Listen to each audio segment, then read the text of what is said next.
Boy, is this going to be a fun chat for me, because this topic just never gets old. And as people are coming in, I'll, why don't can everybody in our happy group say hi? We've got Laurie from the College of Charleston. Hi, everybody. It's a magical session. Yeah, she's already showing off her background and trying to make the rest of us jealous. Shayna Lung's here from UNC Charlotte. Hi, Shayna. Hello. and Jaclyn Day, UNC School of the Arts. Hello, Jaclyn. Hi, everybody. So the group asked me if I would get on my soapbox one more time and just sort of frame this discussion in this way, that I know that we see studies that the millennials and the Gen Xers and who else, Gen Yers, Gen Infinitiers, all want to know where their gift is going and want that specificity in their philanthropy. I know it's not fair that your boss or your institution or your president or your finance officer says we need unrestricted money to help balance the books at our institution. But I want to say, and we've had this mandate since this group started talking about constructing this session, that I worry that our takeaway is for you to go back to your boss and say, nobody wants to make unrestricted gifts and this can't be done. Because I really do legitimately worry. You need to be careful arguing your limitations in your work, or you may be identified as the limitation at your institution. So with that constructive, forward-thinking sensibility in mind, we sought to put together this discussion about what can we do, how do other places succeed in framing the idea of unrestricted giving. I think rule one might be they try to avoid saying unrestricted giving and undesignated giving and these other accounting terms maybe as much as possible. So we're going to walk through a few things. We've got some survey data that Laurie has put together surveying other institutions who proudly get to carry that unrestricted giving torch as part of their fundraising. So we'll look at some data that she's put together. And then I've got some examples for the group to kick around. We'll talk about how some places either distract people from the fact that these are unrestricted gifts or otherwise just celebrate that you're supporting the institution and kind of why worry about exactly how they're spending the money. You're just giving a thumbs up for your pride or your love of what they do or whatever. But this is the last time I'm going to say pity party. We're not here to have a pity party. We're here to say, for those of us who, for better or worse, get to wear this crown of unrestricted giving, how are we finding some success in talking about it and attracting people who will support it? Okay, so one big group hug on a Friday afternoon. And now let me throw it over to Laurie, who will define unrestricted giving, what we're talking about, and then we'll, I think, flow right into this great survey that she's put together. Laurie. Hey, everybody. I've got to be totally honest. I surprised the group by throwing this slide in approximately 15 to 20 minutes because it was an article. I don't know if you guys are seeing it. It's been kind of bouncing around LinkedIn for a little while now. It's from The Conversation, and it literally came out on the 26th. So it's a new article, and it's talking about unrestricted fundraising again. And so, of course, it struck home with me. So I wanted to read it and dig into it a little bit. And the link is on here as well. But as a reminder, the article states that unrestricted funds are grants or donations nonprofits get to spend any way they believe is appropriate to further their mission, completely unrestricted. Only about 20% of US funding for nonprofits has any degree of flexibility per the Center for Effective Philanthropy. So that means we're doing a lot with very little. So all in all, what we know is that unrestricted funding can certainly help nonprofits achieve their mission with greater effectiveness. Bob, can you go up one slide? So I won't read this out to you guys. And I see that my header didn't make it back over here, but that's okay. So these are a couple of quotes that kind of hit home for me with this article in particular. Basically, it's talking about how we need those monies for specific projects, but we struggle to cover the overhead costs of We work tons of hours and are ill-equipped. We don't have the right materials. We need to move forward. It actually makes us less effective and reduces the good that every donated dollar can do. So when it gets to multi-year unrestricted funding, nonprofits can become more financially stable. So we've heard over the past few days that we're innovators, and we have to be innovators. We have to be bold enough to take risks in order to move forward and be unsuccessful. I'm not sure how many people were in the session with Susan Pierce and Elisa Cartan with regards to moving forward boldly or moving forward your institution boldly. But we have to get around and turn around the unrestricted drought in order to move forward successfully. So today we don't have an answer for you. I won't lie. I hope you don't think that there is a silver bullet in this conversation. If there was, I would love it. But we really wanted to dig into what other schools are doing, how they're seeing successes. And I really want to make sure that the chat is on. I hope you guys will share good best practices, things that are good, things that are bad, things that haven't worked for you. Turn on your cameras. Let us see your faces. I jokingly told the group before that this is like the trust tree. This is a judgment-free zone. Let's really get into it and figure out the best way forward. So at that, we've got some survey results, which I think Jaclyn, you and I are going to sort of share this because you're the data person. You're the data. That's accurate.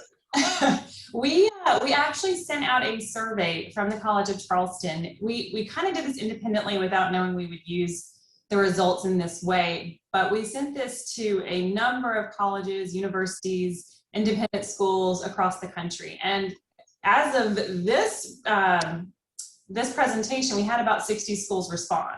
Since then, we've had about 70 schools respond. So, we keep gaining momentum here, and it's exciting to see that people are willing to share the information. But the first question we asked was, how much do you raise annually for your unrestricted fund? And what it seems to be is that sweet spot is really around that $1 to $2.5 million amount. And that is in both cash and commitments and other. Most people are counting cash receipts. Again, honestly, 71% of you are counting cash receipts. About 8% or 12% are only counting commitments to unrestricted. And then that 17% is really both the cash receipts and the new commitments. One more slide, Bob. Thanks. It's okay. And then, so this is the slide on priorities, priorities, priorities. What does your unrestricted fund support? Some of the things that popped up, and obviously who doesn't love a good word cloud? It's not dated at all. We haven't done this a million times for the past 15 years. It feels like, but we're gonna word cloud it out one more time. So really what we saw was greatest need, operating budgets, programmatic support. My favorite was the one that said that donors are allowed to lightly designate. I don't know what that means, but I kind of like it. So somebody dig into that one for me. We had some really good responses, and there are some schools that seem to be celebrating what their support needs in a way that is palatable to their alumni, palatable to their families. And I want to hear from some of those schools today. If you've got a message that really resonates and works, tell us. Let us learn from you. We are all about it. And I'm going to turn it over to Jaclyn moving forward, because I think you did some of the dig down into the rest of this. Actually, it was really interesting because I tried to group the answers based on a category of main message, and probably about half the answers were focused on area of greatest need, the flexibility, your unrestricted fund replies, making sure you're covering priorities that are unexpected. That was the main driver of messaging. And then the other half of folks said, we really focus on the student message. We're focused on what the student gets out of it, how we can deliver the student experience, and that sort of thing. And then you had a couple other answers that kind of mingled in different categories, I thought. So go ahead and flip, Bob. So unrestricted, it's so unsexy. Nobody wants to say that word or talk about it. So how do you message it so that your donors and your prospects really respond to it? Again, word clouded this one, and the first thing I thought of was, wow, we say fund way too much. We say fund way too much in our explanation of what it is. But again, Jaclyn really did the dig down and the research into this. Do you want to hit on what the percentage was and how people responded, Jaclyn? Sure. So we had just so many people talk about this different fund idea, and then faculty support, student experience. Sorry, I should have prepared the numbers right on the top. That's okay. You shared them with me, so I'll jump in for you. You said about 45 of the responses focused heavily on emerging needs. Yep. Where the need is greatest, a variety of ways. That's how it's used. Also funding the margin of excellence. And, you know, I'm happy if you guys want to like raise your hand in the chat. But a lot of it was that margin of excellence. Can anybody tell me what margin of excellence means? Like, what does that really mean? What does that mean to the donor? It seems sort of broad, but I'm happy to hear anyone's excellent explanation of margin of that. Bob, please. Laurie, it's so simple. It helps a good institution become a great institution. That clears yes, that up. Absolutely. That's so clear as mud. Should have used that one. But it illustrates the point that we're not very clear when we talk about what it is. And looking at this list, can I assume we finally killed off discretionary fund? I didn't see any discretionaries. It's equally unsexy in my book. Yeah, if you go to a lot of other folks giving forms, you don't see discretionary as much anymore. That was my project this summer, was to look at fund names, and you don't see discretionary very much anymore.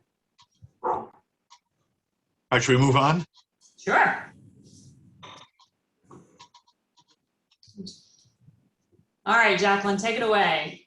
Yeah, so one of our questions was talking about when you're stewarding your annual fund donors, what are you doing? And I will say a lot of folks said, we just toss them into the normal pipeline. You know, we don't treat them any differently. They just get treated as though someone who gave to, you know, student emergency, or they gave to, Bob, you're gonna laugh at me, but I'm thinking discretionary fund or something like that. So what I thought was surprising, because I did a count of, you know, all the things that people do, is that events and gifts and swag are still very popular among us. Everyone was listing, you know, we had specific donor events. And I'm going to guess that most people were thinking their leadership level unrestricted donors were getting events, because I know that's something we do. Also very traditional letters and postcards. So, and I tried to group this away from more personalized messaging. So some folks are writing handwritten, very personalized messaging. Not as many people are doing it. Most folks are doing kind of their standalone, personalized but mass-produced. I mean, annual fund in a nutshell, personalized but mass-produced kind of type thing. So whether that's your first-time donor postcards, whether that's just a traditional letter saying, hey, thank you for your impact, we appreciate you. One of the things I thought was surprising is that, and definitely worth a second glance, is that only one person was using texting to use stewardship efforts. Only one person listed social media. And I was actually very surprised because I also counted the video usage, and that's minimal too. There was only about 6 or 7 people that were using video thank yous to thank their annual fund donors. So it's just kind of interesting to think about, we have these tools and we think about them for solicitation. Maybe we should start thinking about them for stewardship as well, especially since social media, it's not going to cost you anything. Texting, if you already have it, again, doesn't cost you anything. So that was just a quick highlight of that survey. It was only 10 questions long. And in part, we did that because we at the College of Charleston, like many of you, I think, are struggling with, you know, how do we celebrate, how do we brand, how do we solicit for the unrestricted fund and grow that fund, because it's not going anywhere and we need it. So this is going to help us. Thank you all for answering the survey. We're going to use these responses to help us build a better, quite honestly. I know, Shayna, I think you guys over at UNC Charlotte have also been doing a little bit of this dig down into your own unrestricted fund. So can you tell us a little bit about yours and how you're moving forward? Yeah, absolutely. Thank you guys for inviting me. So I'm the representative of It's Never Too Late to Turn Things Around. I'm also here to learn and just get feedback from everybody. So that's just a little pre-warning.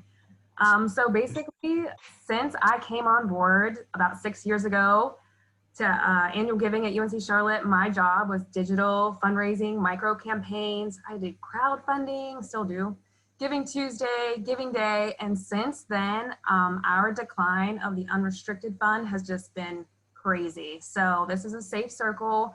Mainly that's my fault. I'm now the director of annual giving, so it's now my job to fix that, ironically.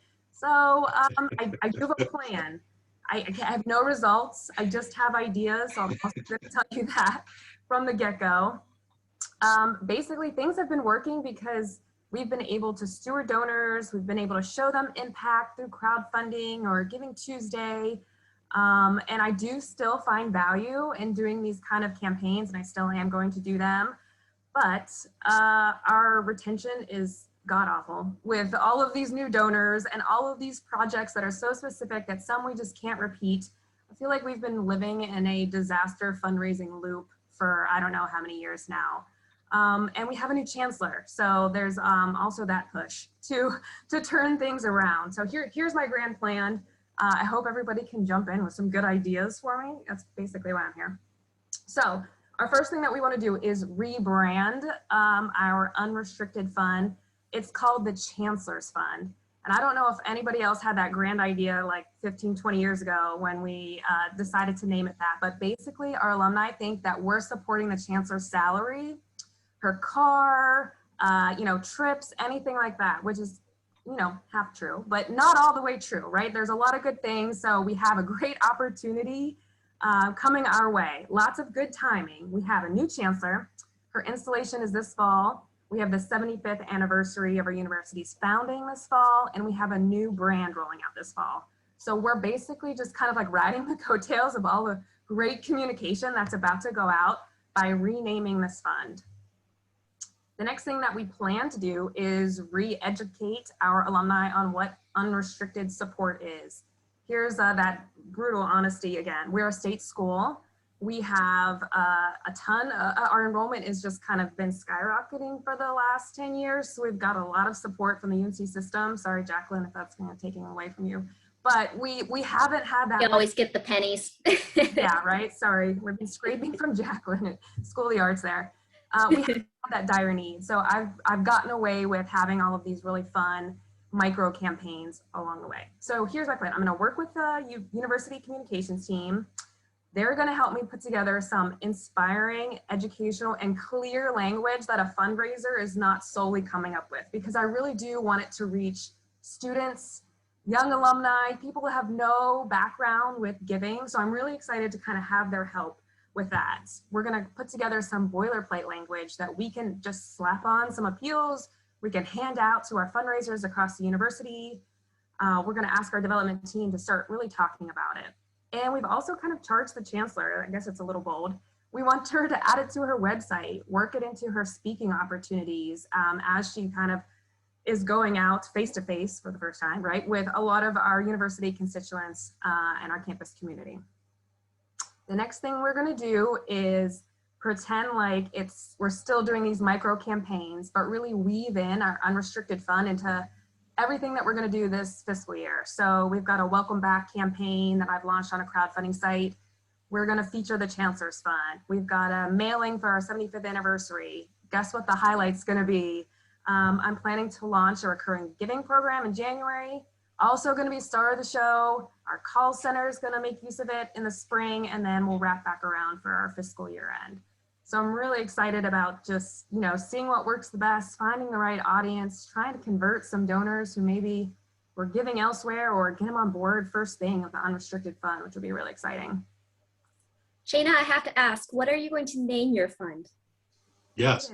It has not been decided. So if we have a poll we want to set up, so we have new branding coming out. So we have some good ideas about the Shaping Charlotte Fund, or just the Charlotte Fund with kind of taglines and more information behind it. I'm asking the university communication team to help me figure that out so that it makes sense to everybody. We do have kind of our favorites that we've passed over to them, and we're just letting them kind of take a dive into it and see what they think makes sense. So I'm excited about that. So the last thing I just want to touch on real quick is stewardship. Sorry. I am, Sorry, I am, Bob. Are you cutting me I off? Is am, this, I'm impeding this presentation. Sorry, go ahead. I'm rambling. Okay, last part, I promise. I'm excited for everybody to, give me their advice.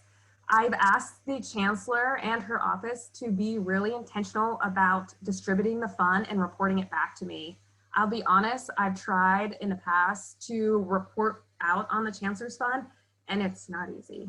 And that's a problem for both of us, really, right? Because I can't raise more funds, I can't properly steward the donors.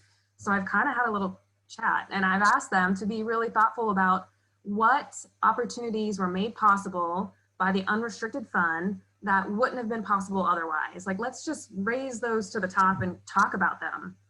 I want to use our call center to call or text or send thank yous at the end of the calendar and the fiscal year end. And then I'm hoping our donor relations team will work on an impact report. So we could take all of those opportunities, put some faces to, the names or the opportunities that were made available, and then send that out at the end of the fiscal year to really get our retention going with the unrestricted fund. Okay. Shayna, I was going to say, I would emphasize that too. If you can find out what this money is actually doing, it'll make your life so much easier. My boss told me a couple meetings ago, he's like, oh yeah, we used annual fund dollars last year as seed money to give away grants to seniors that were financially strapped to make sure they could get to graduation. And I about fell over and said, why hasn't anyone been telling me this? This is a perfect solicitation of how your dollar's at work. It was the first time in 4 years someone told me annual fund actually did this. Like, okay, so if you're not getting those messages, I would say go hound your bosses for it, because it's going to make your life a lot easier. Great point. Great example. All good stuff. And my role, I think, in this committee was I got sent out to go find examples from other institutions that seem to be worth bringing up and successes in how they're raising unrestricted funds. So you're now going to see really a collection of fresh meat to throw to this group for them to pick apart and either say yay or nay in terms of ideas that might work at their place or any other places. We should give a disclaimer that not all these things are going to fit at your institution. Some presume some social network, some class affinity, that some places can tap into easier than others. I think in some cases, smaller institutions probably benefit a little more than what you're hearing from my bigger institution friends. But I think we've got some things to look at for all these topics. But just to walk through quickly, the whole idea of teaching a culture, I mean, if you can just inspire your audience to support the institution, don't mess that up because people are just saying, I really don't care what you do with the money. I'm glad I went to your institution. I love the work that you do. And so if you can frame that proposition and build a habit among your audiences that you just raise your hand every year, that's something to appreciate, especially these days when we're all, it seems to be striving for as much unrestricted revenue as we can. I will talk for a little bit and show a couple of examples, including for the first time from my alma mater, about the power of some of that reunion, class affinity, peer pressure, if you want. We'll talk a little bit about giving days. I think those have become such a good acquisition tool in part because people like that ticking clock, right? And sometimes not everybody is inquisitive about exactly what's my gift going to. The point is I need to hurry up and give so we hit the goal, right?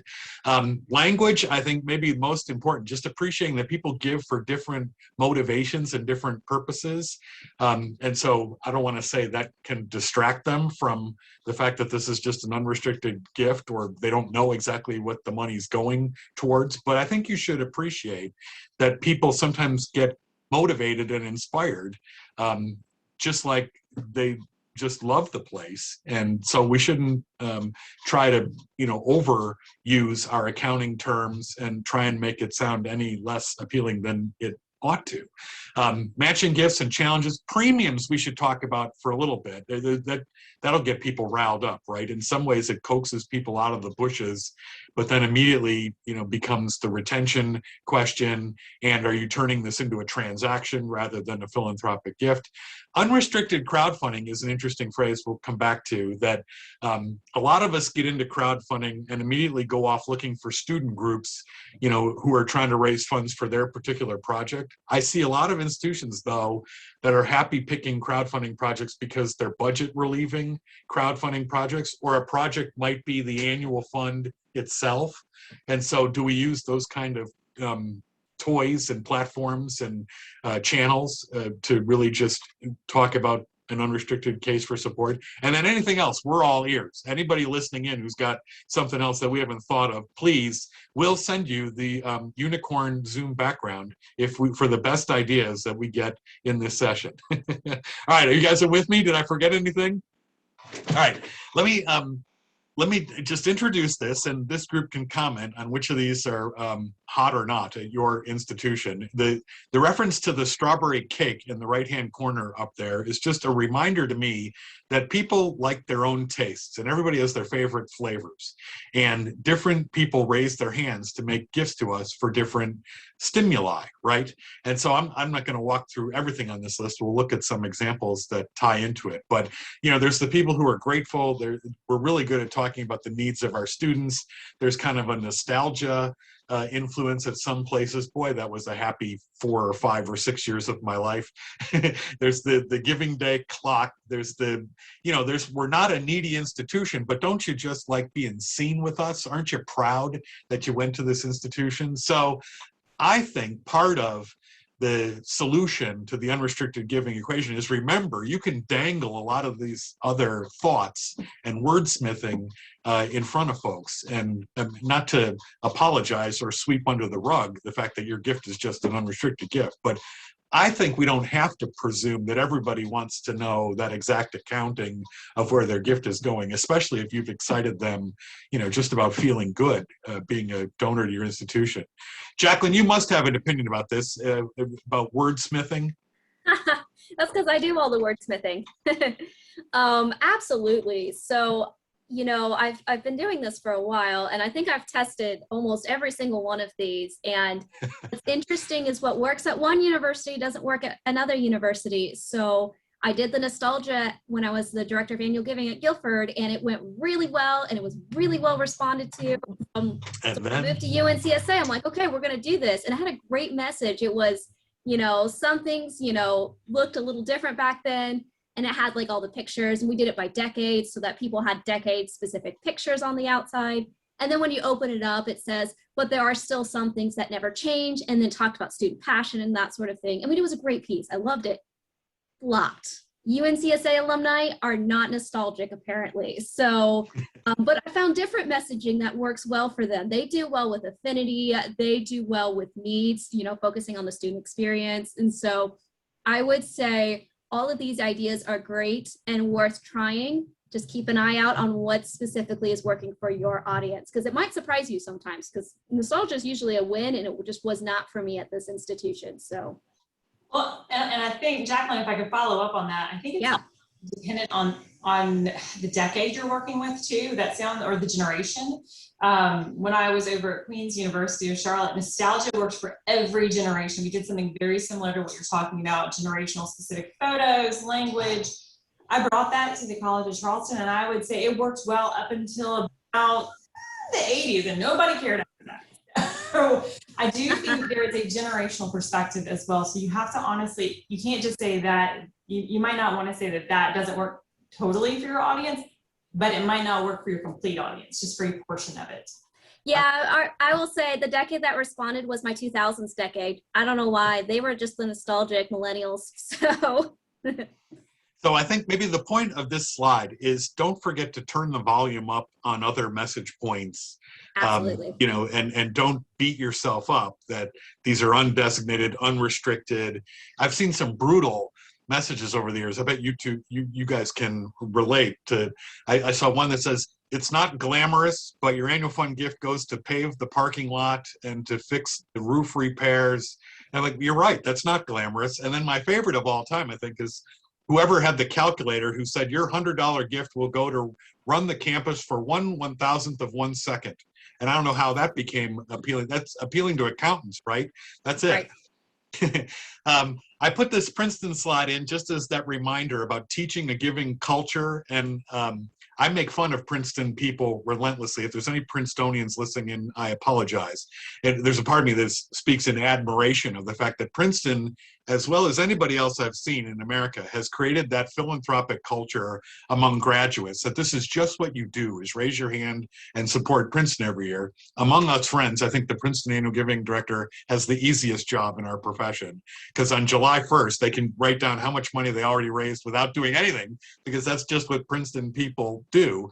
And by the way, if you haven't checked lately, Princeton doesn't really need the money, but they've done such an effective job of teaching that behavior.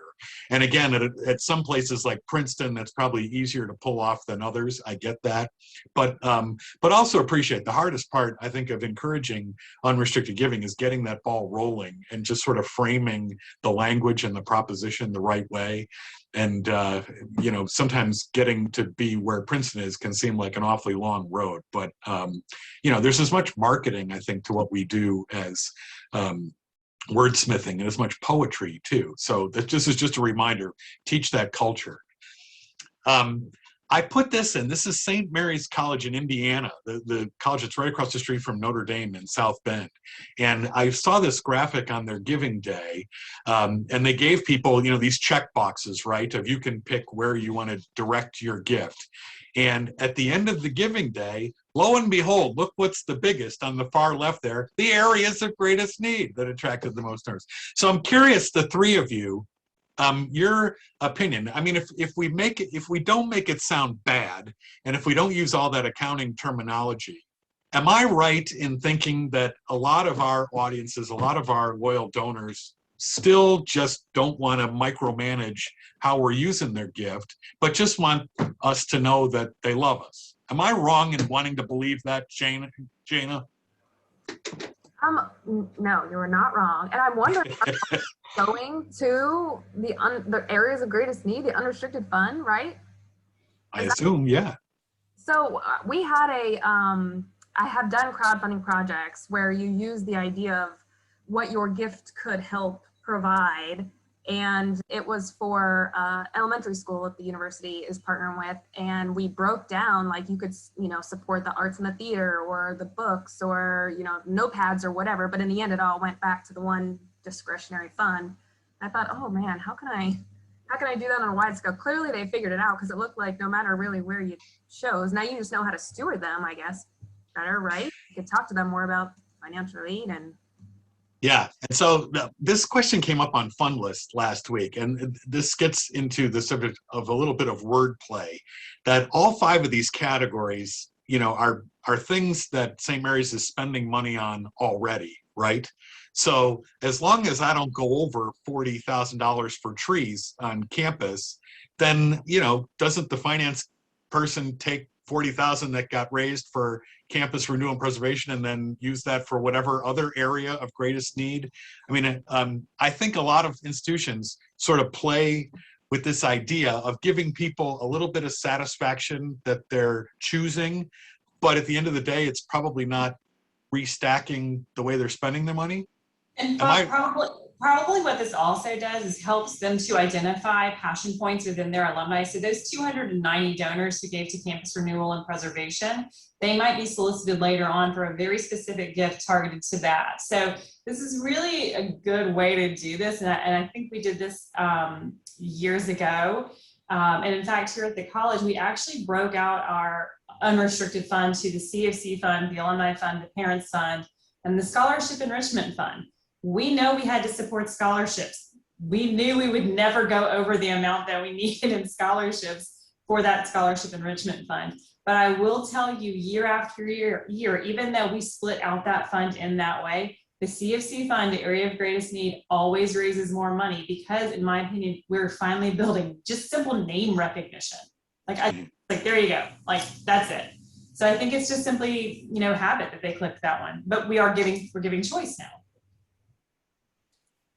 And I'll say, Bob, that's actually been the argument my boss and I have had back and forth the last couple months as we're rebranding too, Shayna. And so as we've talked about what direction does this brand look like, my boss is like, people don't care. They just love the institution. You can just give it a generic name and they just want to say, I trust you guys. I just want to give to it. And to the point where he and I are fighting about designations on the gift form. He's like, we don't even need to put a designation. Just say they're making a gift and we're going to assume it's annual fund. And I'm kind of like, I don't know about that. You know, I think our foundation's going to get really mad at us for accounting purposes if we go that far. But that is the discussion that we've been having here at UNCSA. So.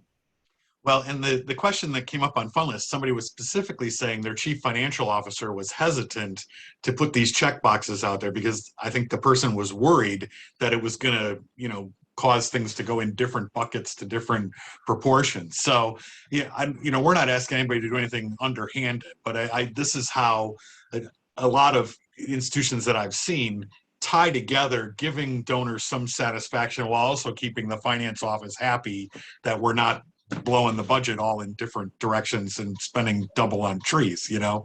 So, I mean, everybody has to sort of reach that consensus within their own institution, but I'm always, I think, pleasantly surprised when I see numbers like St. Mary's, and to what Laurie said specifically, that, you know, if you get that wordsmithing right, and if you build that identity, I do think it's fair to accept that a lot of our supporters just love you and don't necessarily need to be micromanagers for what we're doing with their gifts. Here's some other clever framing. So this is Arkansas, which I think officially qualified on our Southeast US map, right?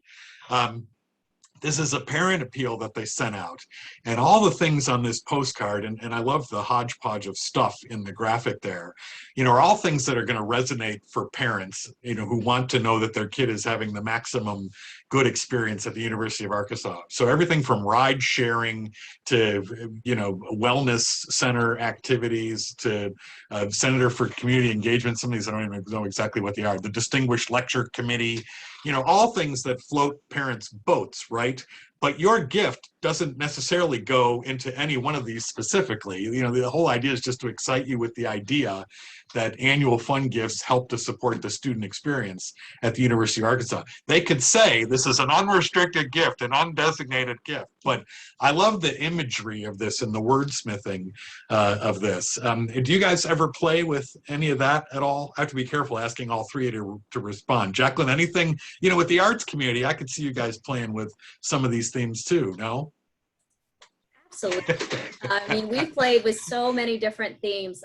Talking, Shayna, you talked about your gift could do this. I've done that in breakpoints of, I've gone to the different divisions and I said, okay, if you have $100, what can you pay for? If you have $500, what can you pay for? And it's so fun to get their answers. I had the dance department came back to me and said, $50 will pay for a custom-made tiara for spring dance. And I'm just like, I had no idea. $500 covers all the materials to make a custom wig because they have to hand tie every single piece of hair into their wigs. And so, but that's just one messaging. I mean, we've done all sorts of different things. So, and I won't take up everyone's time. So I'll let Laurie and Shayna jump in.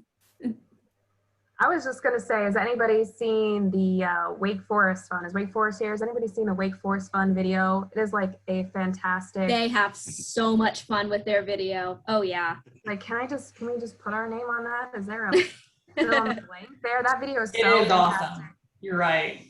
Next time we'll include that video. They did a good job of like highlighting all the unsexy things, Bob. But I mean, I think they even had like a roll of toilet paper in the video. So.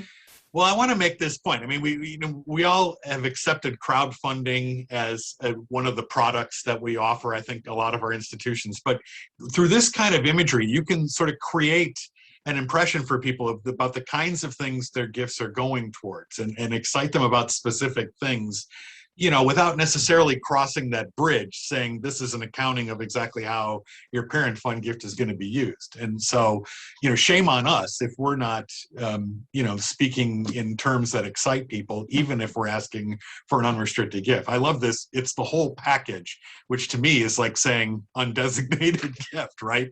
But I just like the way they stitched all this together with the language and the imagery. And this is an unrestricted gift, but I'll bet it doesn't say unrestricted on here anywhere. So, you know, be clever with your language. I just saw this got shared a couple weeks ago by our friends at Florida International University who were at the conference. Unlimited, undaunted, unselfish, unceasing, unforgettable. It doesn't say unrestricted. but it's, again, trying to just play up to your emotions of a great institution, right? Don't you want to be seen with this brand and with these people? And why would you presume to want to direct your gift to anything when your gift helps to make everything at FIU possible? Here's another one. This is the Johns Hopkins University Giving Day. And, you know, Johns Hopkins has all kinds of units and schools and colleges, including this from the school, the Bloomberg School of Public Health. Laurie knows my annual tribute to Michael Bloomberg that I haven't yet come up with this year. But so Johns Hopkins, the whole university has one big giving day for all of its units. And so they all kind of are lobbying their own constituency, you know, support us, support us. So this is the School of Public Health. What caught my eye and why I stuck this in here was all these quality indicators down here in this graphic about all the points of pride about the good work that the School of Public Health is doing. And this was right after the pandemic started, so they had ample reason to spotlight all the great things they were doing. You know, they're not lamenting, we need your gift. They're not saying, woe is us. They're not saying undesignated or unrestricted. It's a point of pride. You know, don't you want to be associated with an institution that is on the front lines of the pandemic and is not a needy institution, but help us continue to be a great institution doing world-class research? And not having already alerted you three to asking this question, I know you all have points of pride that you can celebrate to your audiences. And so, you know, again, without emphasizing this is an unrestricted gift, who wouldn't want to be associated with your institution? And just raise your hand and make a gift and support us. That's what I see in this graphic from the Bloomberg School of Public Health. Laurie, can I drag you into this spotlight? You got plenty of things to brag about at the College of Charleston. Yeah, we've actually done a lot of this sort of solicitation, Bob, where we don't necessarily say this is what the unrestricted, or this is not what this is what the CFC fund supports. We've definitely celebrated like our Fulbright scholars, our research projects and initiatives happening out at our Stone Oak Preserve, which is this phenomenal sanctuary that we have here at the college. We talk about, you know, that we're the most beautiful college campus in the United States. It's #1 year after year. I mean, we have started soliciting in a way that we celebrate the good without focusing so much on the, well, we need your unrestricted dollars to keep the lights on. You must have it. You know, you really love this beautiful campus, keep it that way. You know, I mean, yeah. It's sort of what Johns Hopkins has done here. And we're starting to see, I think, really good results by simply celebrating, you know, all the good things that come out of the College of Charleston. And quite honestly, in some ways, we also acknowledge and celebrate some of the, not celebrate, but we acknowledge some of the bad. We've definitely started talking a little bit more about, you know, how the college was built and that it was built on the backs of slaves. But we've started to produce documentaries and making sure that our alumni are seeing those documentaries. If These Walls Could Talk, and it talks about the fingerprints still found in some of the bricks on the campus from the slaves who created this campus. So, I mean, we're not celebrating that, but we are acknowledging that that is who we are and we are moving forward. And so, yes, we celebrate the good and we acknowledge the bad, and we are moving forward. It would be a shame if the campus were not as beautiful as you remember it. That's a positive one there. Yeah, we could go that route. We could totally go that route, Bob. I think this Baruch College example is the points we already made about these sort of check boxes. This is also, I think Shayna already brought this up about talking about the kinds of things that we can do with gifts at different levels.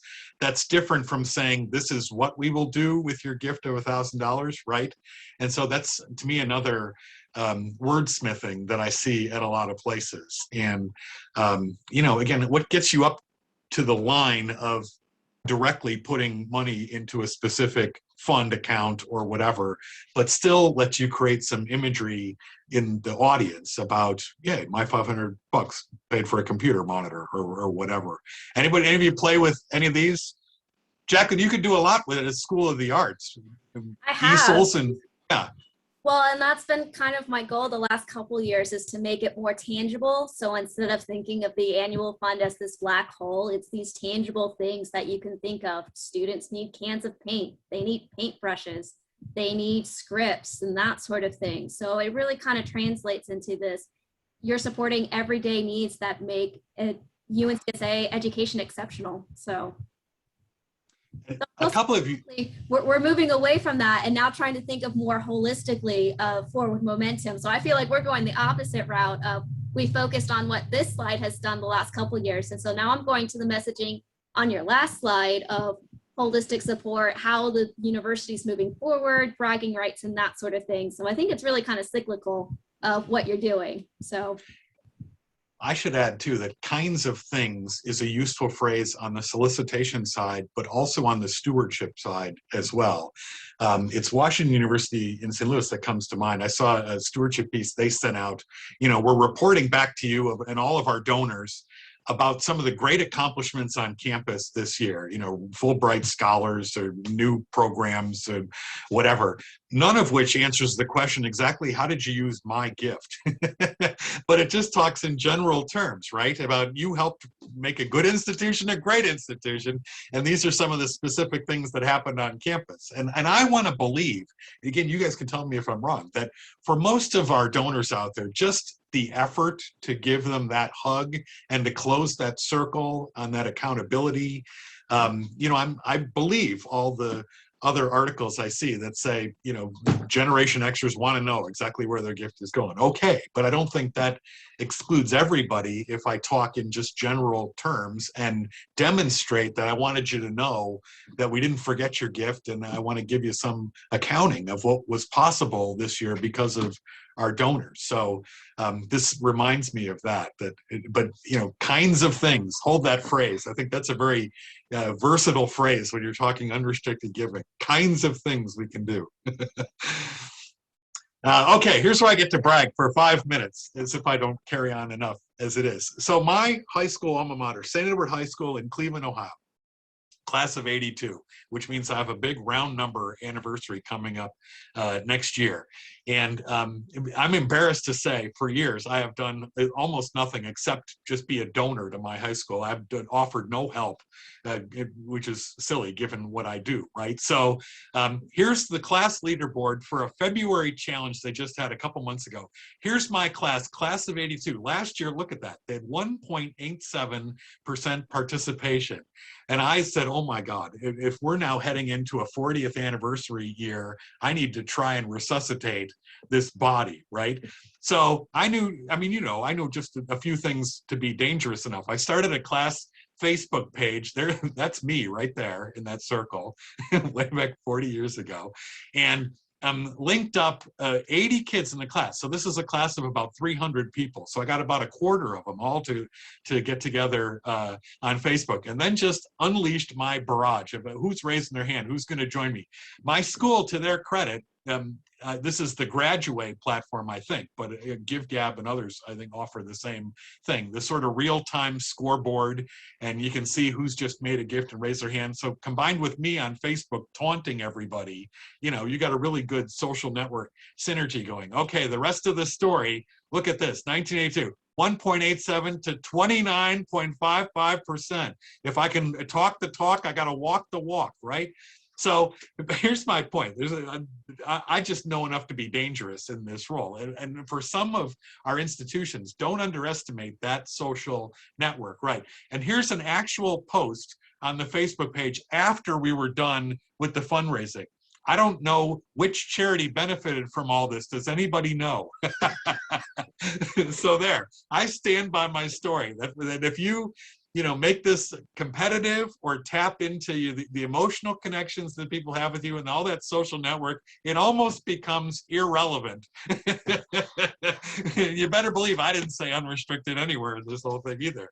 So, these results may not ensure success for you, but I also think, don't ever underestimate, reunion classes, and we're not even promoting our reunion, but that energy is still there. And that's why, not to dismiss the fact that we ought to be able to excite people with what the money's going to, but remember to turn up the volume on these other things. And in my case, a couple of us harassing each other saying, where's your gift? It was more than compelling enough for a couple hundred people in my class. Laurie, I'm just going to single you out because I suspect you guys do a fair amount with class-based stuff. Am I overselling this idea? Yes. Yes, I am. we don't do a whole lot with reunions here. Oh, well, never mind. We focus a little bit more on some of our affinity groups rather than our classes. Okay, so I really am doing you a disservice bringing this up. Okay. And I'm going to presume the other two, Shayna and Jaclyn, also do. We have a hand going up or a finger going up. Yeah, technically you're right, but I'm going to throw something out there. We don't do a lot of things with reunion classes other than the big milestones, 25, 50. But I am throwing them into a mailing, 5, 10, 15, 20, 25, and then talking about why we're reaching out. It is your reunion year, join us in giving back, and there's all these great things happening. So I'm using that as a segment, but I wouldn't say have a whole program going. Yeah, and I am by no means trying to drag anybody who doesn't want to go there into a class giving program or a reunion program. And actually, Shayna reminded me of a point I wanted to make. This is a brochure from Mills College. It's all heavy on reunion. Celebrate your reunion with a tribute to Mills College. I'm not sure that everybody's buying that, but they're using the excuse of the anniversary, right? And I would just point out that anybody listening to this chat from an educational institution has a segment of their database who's in some milestone anniversary year, right?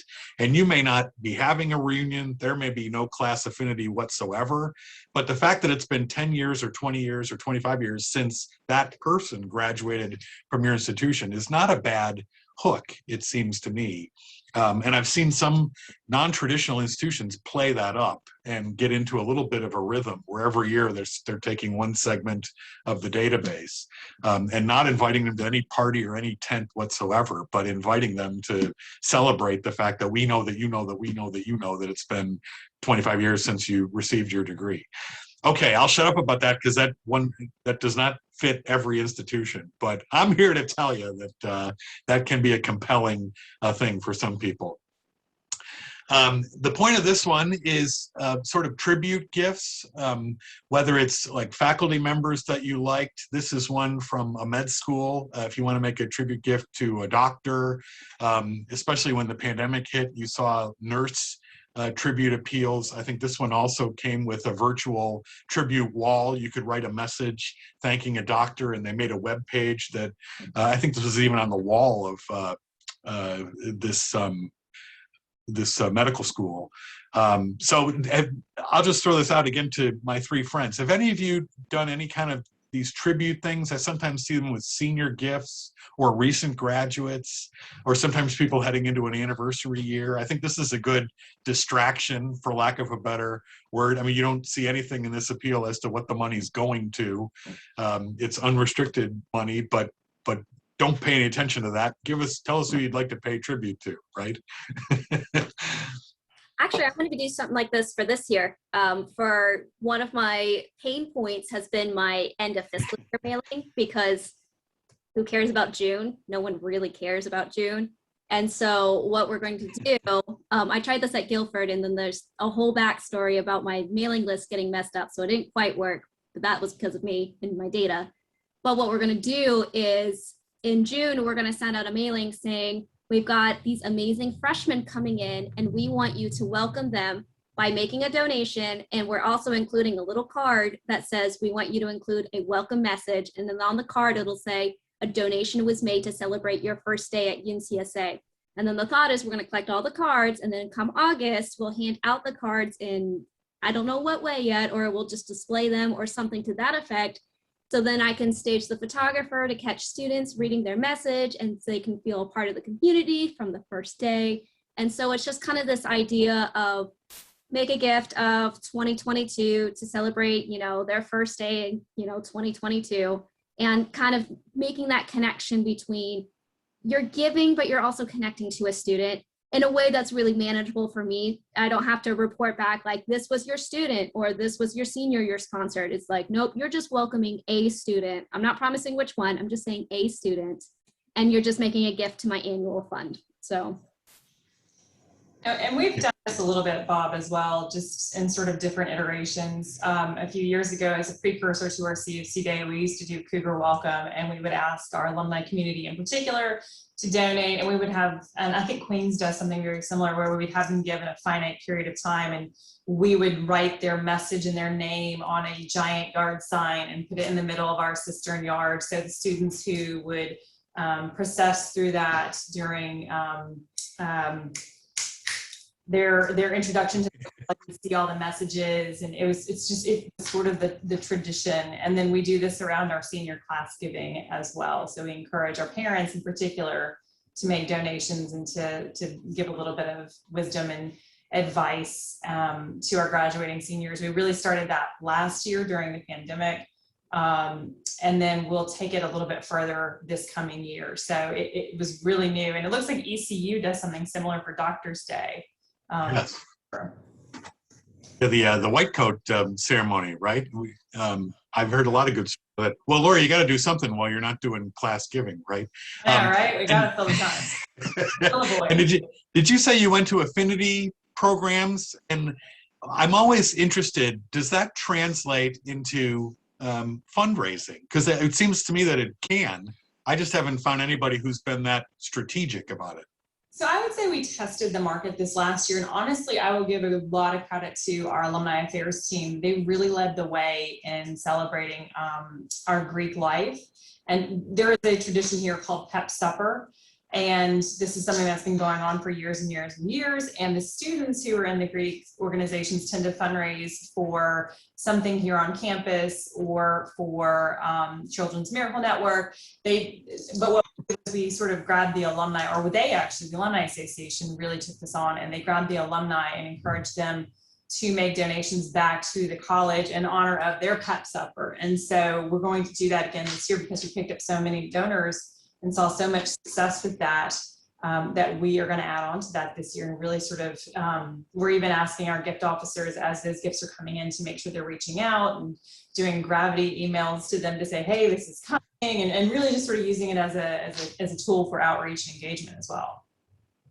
Got it. Let's see what else we got here. Oh, so this is the unrestricted crowdfunding point that I made. So these are all individual crowdfunding projects. I think these may be all off of Scale Funder, but I'm not sure. But if you notice, these are all just annual fund projects, and some have some pretty good dollar amounts behind them. I think that's Rollins that has almost $750,000 as an annual fund crowdfunding project. So I think the point deserves to be made that you can view unrestricted gifts or the annual fund as a project unto itself, and use, make a video and use all the volunteer advocacy that you can use, just like any other specific crowdfunding project. And then new paragraph, if you go to your finance officer and ask them, what are we already going to be spending money on that I might be able to find you some donor support for, that person will probably have no shortage of things to tell you, whether it's the trees, whether it's scholarship funds, whether it's sports equipment, whether it's tuning the pianos, whatever. And so don't just put yourself at the mercy of student groups and their funding goals with your crowdfunding platform. There's a real opportunity there, I think, to help be a budget relieving resource for your institution, in addition to just celebrating the annual fund or whatever that wordsmithing, whatever Shayna decides to call her fund, that can be a project unto itself too. Have you three dabbled in any of this? I'm making an assumption about who's even doing crowdfunding, but it seems to me that crowdfunding platform has now become the annual giving platform as much as project specific things. And we might as well use all those tools and all that functionality just to encourage good old unrestricted support as well. This year, we're going to be setting up pages for kind of our athletics, unrestricted. So we're going to have athletic students come in to our call center. So they'll have a landing page. Our call center will have a landing page. And so we are kind of getting more just annual giving specific, but we have not done yet just unrestricted project. But I love the idea of having it up there. I'm sure people aren't just falling, you know, from the sky, scouring the internet to find our crowdfunding page. But if they land on there with their eyes, it's a fantastic opportunity to put it out there. I'll say for us, so our Day of Giving has this kind of element to it, but we're a little bit of an odd duck. We just push unrestricted giving. We really have trained our donors to donate unrestricted. And so our Day of Giving is purely unrestricted. But what we do is we do an affinity competition. And so the schools, if they get so many of their alumni to donate to the annual fund, then they get some money to that school's discretionary fund. So for example, this year, the School of Dance had 148 people give, and they made annual fund gifts, but they got $500 per 25 people who gave. So they got $2,500 to the School of Dance this year. And so we really promoted the School of Dance gets $2,500, but you're making a gift to the annual fund. And we set it up just like you have in the crowdfunding so that they can see the measurement bars and everything like that to do the competition. And it's worked really well for us. Like people, sometimes you'll get people come back to us and say, hey, can I designate my gift? But it's very small percentage that come back. Most of them are okay that, yes, and we make it really clear in all the language, you're making an annual fund gift. You're not giving to the School of Dance. This is the dance competition that you're participating in, so. See, you taught that culture. You're like Princeton. Well, we never gave them the option, so they just don't know this. And I'm afraid to tell them they can. Sure, Princeton gave them an option either. Okay, so we should probably pinch our noses and talk about premiums for a second. I have seen some really clever premiums from some institutions, including the University of Chicago, that I might assume didn't go there very often. I'll give them credit though for being very clever with premiums. So this is a recognizable campus building. There's even a little figure for the dean of the school at the University of Chicago. You know, they'll argue that if this attracts a first-time donor and then they do a good job of retaining that donor, then it was probably worth going to all this trouble on the front end. And I don't know that they require an unrestricted gift, but I've seen the data that says most people, they just want the Lego set, and so they don't really have a strong opinion about where the money is going. I also have this one to bring up about Clemson. This is a slight variation, and this question came up on Fund List last week too. So if you make a gift to the Clemson Fund, you don't get this duffel bag, and this example is a couple of years old. But what you do get is the opportunity to buy the duffel bag because you've made a gift to the Clemson Fund. I think this bag can be yours for the low cost of like 20 bucks, only if you make a gift to the Clemson Fund. Now, I guess this starts to get kind of convoluted about, you know, what we're giving people as an appreciation gift versus things like this. I think John Taylor, my advancement services IRS tax deductibility friend, would probably like that because this is a separate purchase of the bag, it doesn't count against the tax deductibility of the original gift. This just gives me a headache whenever I start talking about this. But anything that you all want to say about premiums, I guess I tolerate them if it causes people to pop out of the weeds and become a donor. I think the onus is then on us, like we've already discussed, that we need good stewardship to kind of get them back on the main philanthropic road. Jaclyn, I see a little bit of a face on you. And I'm just what do you trying want to say? think of how you would even explain that in a letter clear. Like, oh my gosh, that's making my head explode. I will say I use premiums for my pain points. So for Day of Giving, if you guys saw a little bit of that presentation, my afternoon slumps. And so I do a premium during that time, like a flash giveaway almost, just to kind of build those numbers. I'm always afraid of that.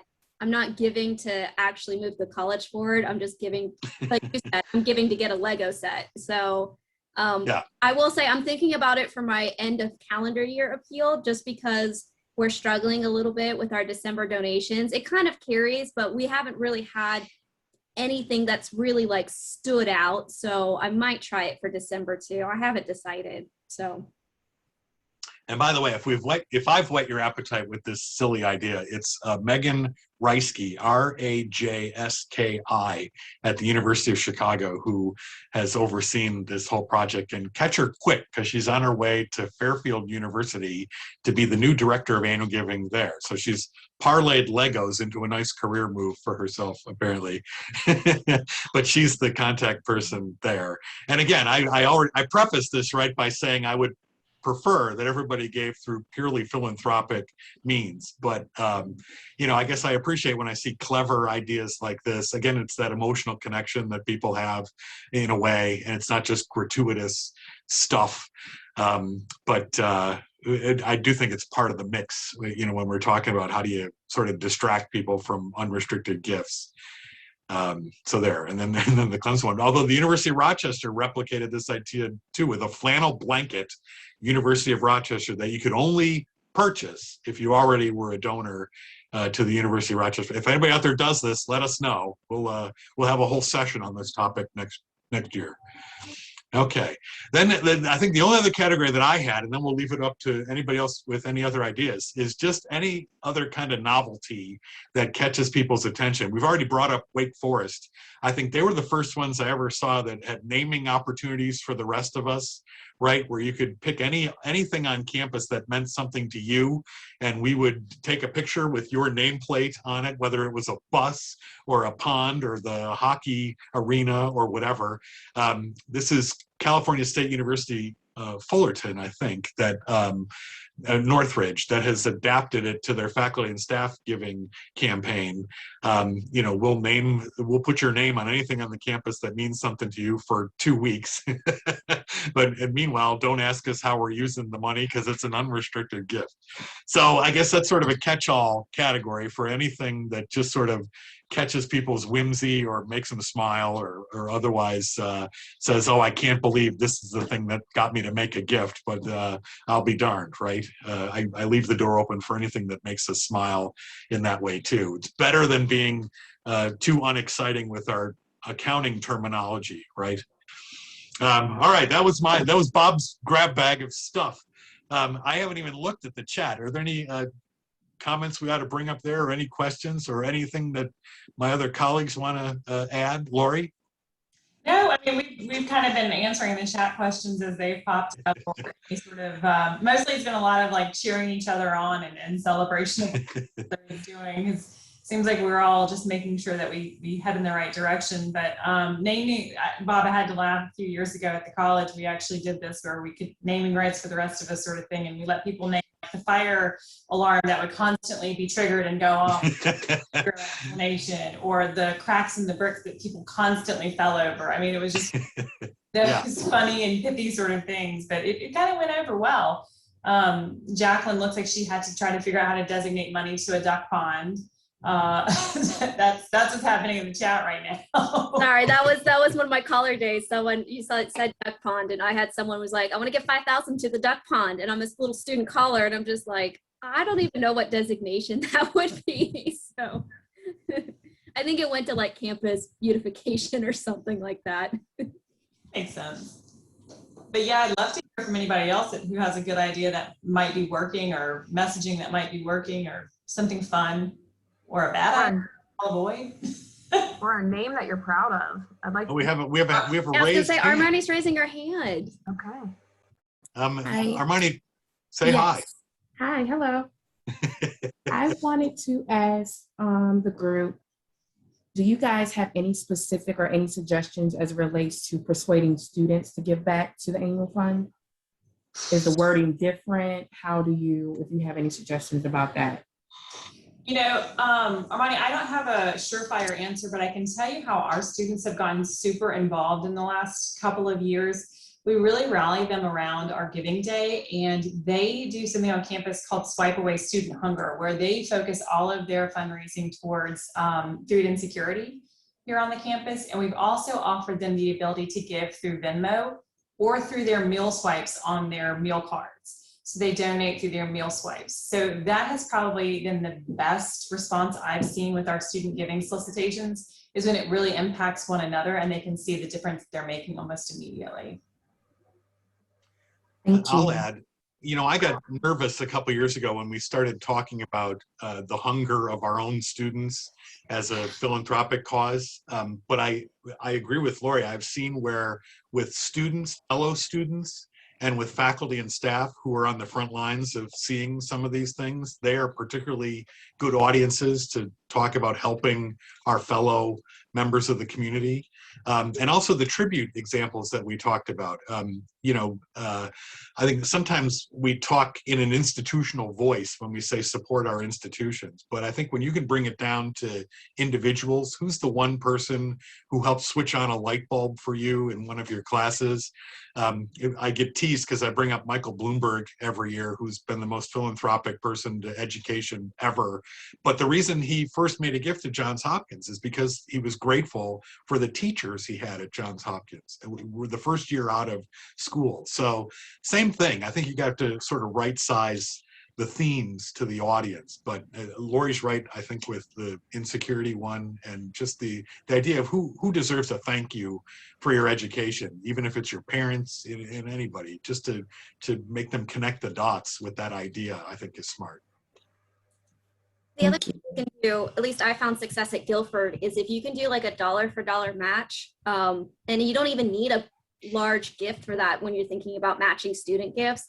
I mean, you could have someone give $1,000, so it could be their first leadership level gift, matching student gifts. And we did this at Guilford for our giving day, and the students, like, that was it for them. Like, the fact that they could double their donation just kind of blew their little minds, and they just absolutely started shelling out for us because they're like, oh, this turns into $10. Like, they really understood the concept of double your impact. And so I would say, like, if you can kind of explain it in impact terms, and then if you can get someone to help double their gift so that you can say, like, you can really stretch their impact, I think that really resonates with today's students. Good point. Exactly. We had a 5-to-1 match this year for student donors for our giving. Wow. 5-to-1, unlimited, unrestricted, like anywhere they wanted to give. But I will say for our class gift, we do allow the class to choose a designation or a few, and we kind of shepherd them towards things that we know we can report out on. So scholarships has been fantastic. The book fund, something that they can kind of relate to, and then having a recipient, a scholarship recipient, or somebody who received the book to send them a thank you or a letter. So we're just kind of trying to keep them in the fold too, because that's been our hardest group for retention. I mean, we have, you know, 1,000 student donors, senior donors every year, and or 500 seniors, 1,000 students, and it's like, oof, getting them back on board is tough. So making sure that you can kind of relate to them and, you know, have another student get on their level would be fantastic to kind of preach the message, I guess, if you will. I think the great thing about the challenges to students is it lets them know that we're really talking to you. Because I think their default is probably be a little dismissive that when I'm older and I have more money, I'm sure I'll give something back. But to let them know, no, we value your support and your participation of whatever you can give. I don't think any of us are trying to get rich off of our students, but just to send that message, I think is smart. Hey, this was fun. We should even rehearse next time. Laurie, any parting words of wisdom before we head off to their closing? Go forth and fundraise. and this graphic really is meaningful to me, that this is this never-ending search for this unrestricted giving unicorn. If any of you come up on something that the rest of us need to know about, please share, because we're all in this together, right? But I don't feel like I'm the chair of this, but I'll just go ahead and say thanks to my colleagues for a fun chat, and always a pleasure. And probably not the last time we'll visit this subject, if I may say so. All right, then we'll stay on schedule, take a break, and please join us for the DEI session, which I know is going to be really good. And oh, 2 more commercials. Laurie gave us the good news. We got our CFRE certification yesterday. If any of you are looking for the points tracker sheet that goes with that, let us know, or let her know. And don't forget, we have sponsor demo sessions next week on Monday and Tuesday. We now have them all online on the conference website on the page that says bonus sponsor sessions. So please indulge our beloved sponsors and take in 1 or more next week. Okay, great session. Thanks everybody, and see you again soon.